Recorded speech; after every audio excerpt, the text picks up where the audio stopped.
हमारे जीवन में आज इतनी चिंताएं हैं, दुख है, समस्याएं हैं, इनके पीछे एक कारण भगवान श्री कृष्ण गीता में बताते हैं। गीता का 4था अध्याय ज्ञान कर्म संन्यास योग, ज्ञान कर्म संन्यास योग के 2 श्लोक, उन श्लोकों में भगवान श्री कृष्ण हमारे दुखों की दवा बता रहे हैं। वो 2 श्लोक जान लीजिए। 4थे अध्याय का 9वां श्लोक है, हे अर्जुन, मेरे जन्म और कर्म दिव्य अर्थात निर्मल और अलौकिक है। इस प्रकार जो मनुष्य तत्व से जान लेता है वह शरीर को त्याग कर फिर जन्म को प्राप्त नहीं होता, किंतु मुझे ही प्राप्त होता है। 10वां श्लोक है, पहले भी जिनके राग भय क्रोध सर्वथा नष्ट हो गए हैं और जो मुझ में अनन्य प्रेम पूर्वक स्थित रहते थे, ऐसे मेरे आश्रित रहने वाले बहुत से भक्त उपयुक्त ज्ञान रूप तप से पवित्र होकर मेरे स्वरूप को ही प्राप्त हो चुके हैं। इन 2 श्लोकों में भगवान श्री कृष्ण कहते हैं कि हमारे जीवन में जो दुख है, जो संताप है, वो इसलिए है कि हम अनन्य प्रेम पूर्वक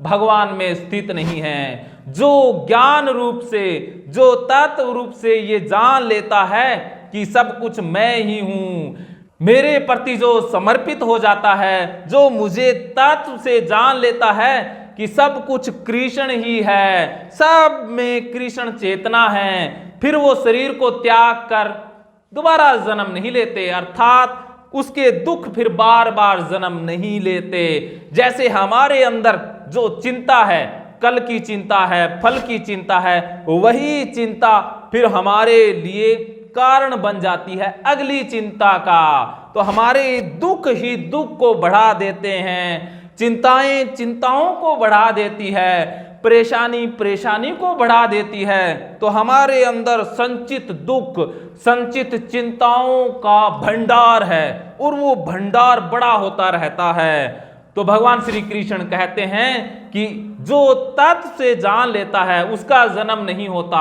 अर्थात जिसको ज्ञान हो जाता है, जो अनन्य प्रेम पूर्वक मुझ में ही स्थित हो जाता है, फिर उसके लिए आगे चिंता पैदा नहीं होती, आगे दुख का निर्माण नहीं होता, तो उसका भंडार छोटा होने लग जाता है और इस प्रकार फिर नए दुख का, नई चिंता का, नई परेशानियों का जन्म नहीं होता।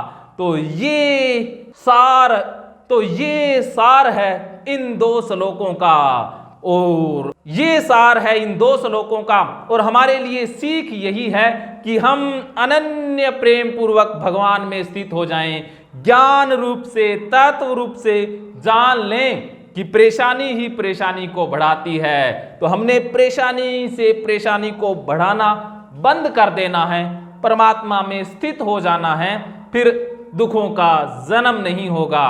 बोलिए भगवान श्री कृष्ण की जय।